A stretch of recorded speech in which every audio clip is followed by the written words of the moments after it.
Bombay high court ने Pune Porsche car हादसे के आरोपी नाबालिग को रिहा करने का आदेश दे दिया है। कोर्ट ने कहा कि नाबालिग को हिरासत में रखने का आदेश अवैध था। जुवेनाइल जस्टिस बोर्ड ने 22 मई को नाबालिग की जमानत रद्द की थी। उसे चिल्ड्रन ऑब्जर्वेशन सेंटर में भेजे जाने का आदेश दिया था। इसके बाद से वो चिल्ड्रन होम में था। हालांकि अब हाईकोर्ट का कहना है ये आदेश जारी करना जुवेनाइल जस्टिस बोर्ड के अधिकार क्षेत्र में नहीं था। 18 और 19 मई की दरमियानी रात पुणे के कल्याणी नगर में पोर्श कार से टक्कर में 2 लोगों की मौत हो गई थी। कार 17 साल का नाबालिग चला रहा था। नाबालिग पर आरोप लगा कि उसने एक्सीडेंट से पहले पब में बैठकर शराब पी थी। पुलिस ने आरोपी को गिरफ्तार किया था, लेकिन गिरफ्तारी के कुछ ही घंटों के भीतर उसे जमानत मिल गई थी। इस फैसले का काफी विरोध भी हुआ था। इसके बाद 22 मई को जुवेनाइल जस्टिस बोर्ड ने नाबालिग आरोपी को 5 जून तक चिल्ड्रन ऑब्जर्वेशन सेंटर भेजने का आदेश दिया था। बाद में इस रिमांड को बढ़ा दिया गया था। इंडिया टुडे से जुड़ी विद्या की रिपोर्ट के मुताबिक जस्टिस भारती डांगरे और मंजूषा देशपांडे की बेंच ने ये फैसला सुनाया है। बेंच ने कहा ये एक्सीडेंट दुर्भाग्यपूर्ण था, लेकिन नाबालिग को ऑब्जर्वेशन होम में नहीं रखा जा सकता है। कोर्ट ने ये फैसला नाबालिग की चाची की याचिका पर सुनाया है। कहा है कि नाबालिग अपनी चाची के साथ रहेगा। नाबालिग के माता पिता दोनों हिरासत में हैं।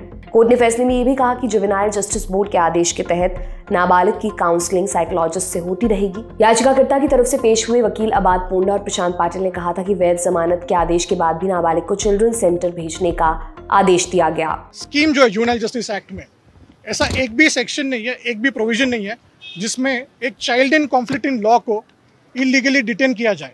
जुवेनाइल जस्टिस बोर्ड इन्होंने 22 मई 2024, 5 जून 2024 और 12 जून 2024 को जो ऑर्डर्स पास किए जिसमें इस child in conflict in law को इलीगली डिटेन किया है, उस ऑर्डर्स को हमने चैलेंज किया था।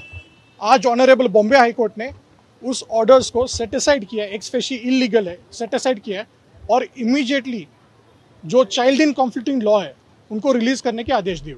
इस पर कोर्ट ने भी सवाल उठाया था। 22 जून को हाईकोर्ट ने कहा था कि आरोपी नाबालिग ट्रॉमा में है और उसे कुछ समय देना चाहिए।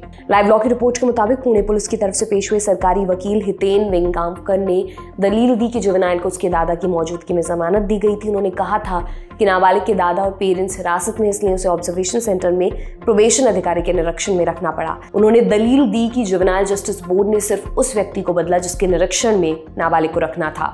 सरकारी वकील ने यह भी कहा कि बोर्ड उसकी जमानत रद्द नहीं करना चाहती थी। उसकी सुरक्षा के लिए ऑब्जर्वेशन सेंटर में भेजना जरूरी था। हालांकि सभी दलीलों को सुनने के बाद हाईकोर्ट ने रिहा करने का आदेश दे दिया। नाबालिग के खिलाफ तेज गाड़ी चलाने और लोगों की जान खतरे में डालने का केस दर्ज हुआ था। उसके खिलाफ IPC, भारतीय दंड संहिता और महाराष्ट्र मोटर व्हीकल एक्ट की धाराएं लगाई गई थी।